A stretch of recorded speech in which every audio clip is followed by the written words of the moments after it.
Number 1. The Witch at My Window. I was very young, around 2 or 3, and had an experience that still scares me to this day. My bedroom was at the back of our house against the alley. There were no fences, and for some reason I didn't have blinds. I did have sheer white curtains.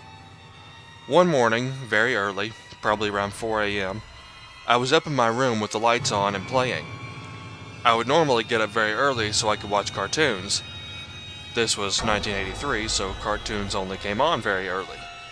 I remember a knock on my window, and today I described the woman as the Witch in the Wizard of Oz. Green face and all.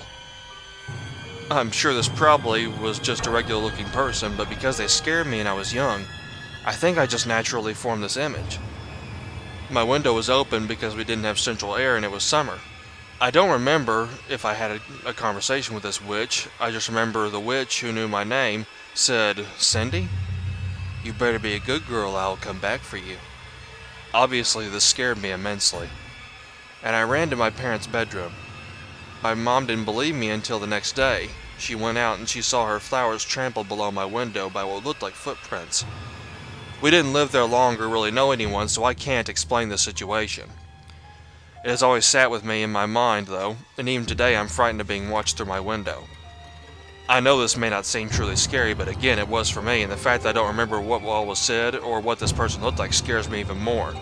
So, creepy witch person in my window, let's not meet again.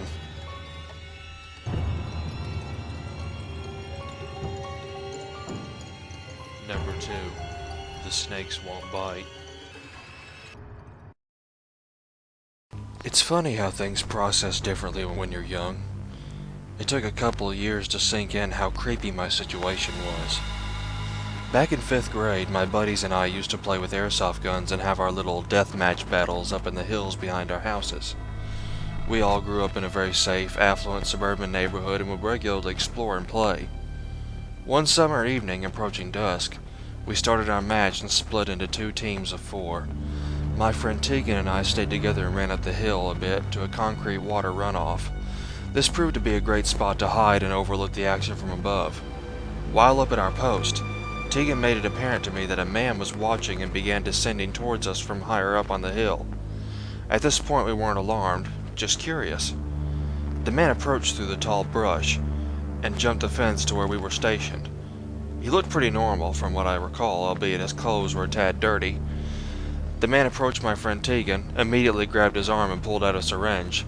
The man looked at both of us and calmly said, "If I poke you with this, the snakes won't bite."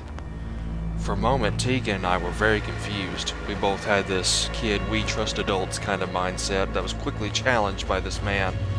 From what I recall, we pretty quickly understood this wasn't right. We started to yell and I began to shoot my airsoft gun into the air. Our friends came out of hiding and saw us up on the hill. The man obviously realized all these kids have weapons and immediately took off back in the direction he came. I remember us all laughing about it, finishing our airsoft match, and then proceeding to go home and tell our parents. This then led to school announcements, a section in the local paper, and neighborhood watch signs. They never found the guy.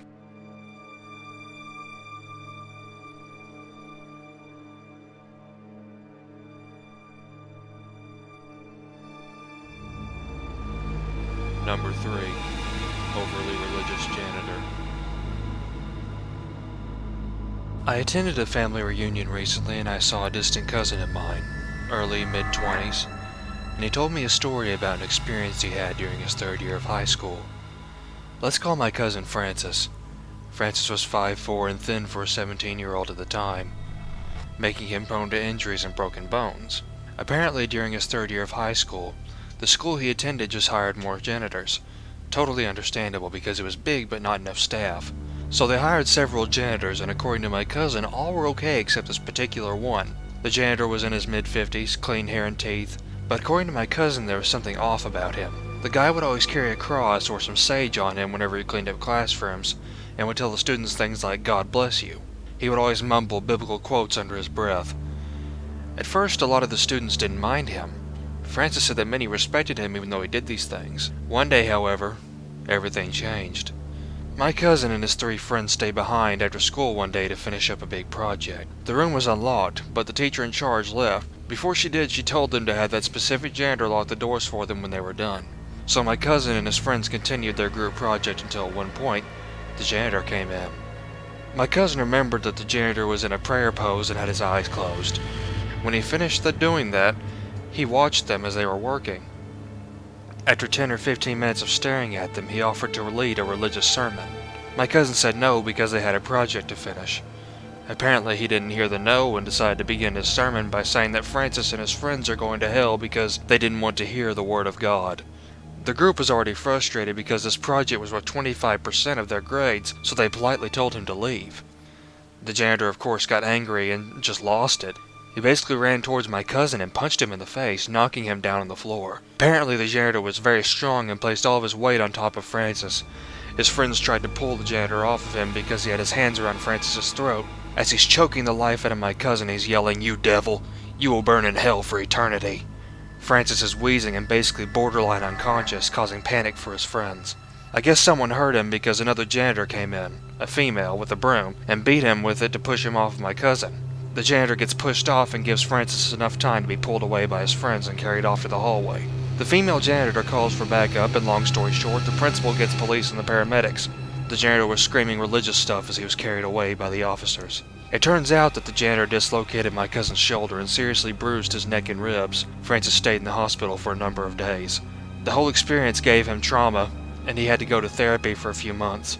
So in the end, the female janitor was awarded for saving my cousin, and Francis told me that the janitor was serving a 15-year sentence for past crimes. Francis still stayed at the school and eventually graduated, still living around the area. He promises never to return to that school. So, overtly religious janitor, let's never meet. What's up, guys? I really hope you enjoyed the video. This is my first scary storytelling video, and I'm an amateur, so I really hope that this wasn't bad quality or anything. And if you enjoyed it, just like and subscribe, and I'll make some more videos if you guys want them. Put comments for tips or questions or any requests, and I look forward to hearing from you. Thank you.